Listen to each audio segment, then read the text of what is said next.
If you feel when doing EFT that you're spending too much time working on just one memory, then this video might be useful. It's normal to feel this way sometimes, especially when there are so many other memories you could also be working on. Sometimes as you're working on this one memory and you are reassessing how you feel about it round after round, and you keep noticing, oh, here's yet another aspect that needs to be tapped on. I would like to reassure you that thanks to what is known in EFT as the generalization effect, this is actually a good thing. But first of all, what do I mean by aspects? These are details within the memory.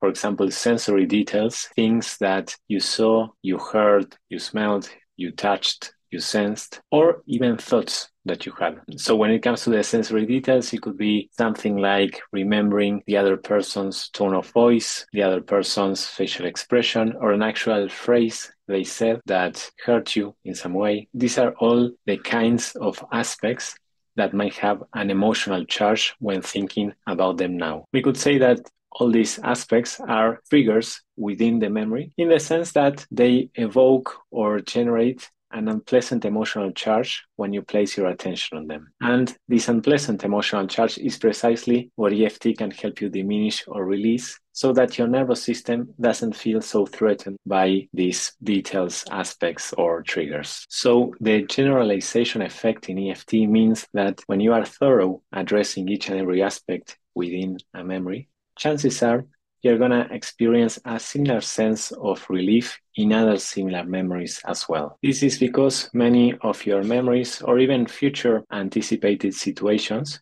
have many of these aspects or sensory details in common. This means that when you begin to address or even encounter in real life these similar situations or memories, you won't need to tap on them, or at least you won't need to tap on them as much as you did when working on this one particular memory. And this is really good news because if it wasn't for the generalization effect, we probably wouldn't experience as much progress or relief as we do with EFT because we all have lots and lots of potential memories we could work on. So let's say, for example, that you are tapping on the recent memory of a stressful time you had parking your car. And so one of the aspects of this memory is how anxious you feel now as you remember one of the other drivers honking at you because they were very impatient as you were trying to park your car. So if you are able to diminish and release the emotional charge around this particular aspect of someone being impatient at you while you are trying to park your car, you might notice perhaps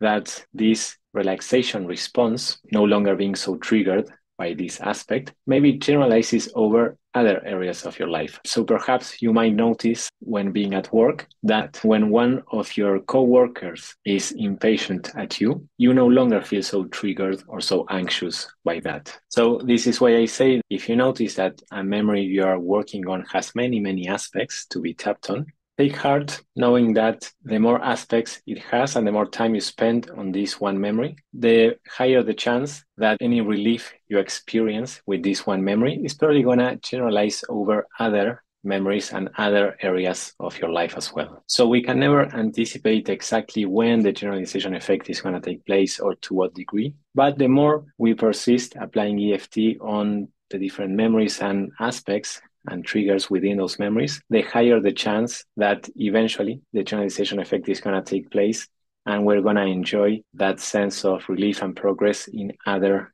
areas and situations of our life. And before I end this video, as I usually say, if you get a sense that any memory you want to work on is perhaps too emotionally intense or traumatic to work on by yourself, then I would encourage you in that case to enlist the aid of a certified EFT practitioner, perhaps also with a mental health background, such as myself or someone else, to help you with that. So I hope this was useful, and I look forward to seeing you again in one of my next videos.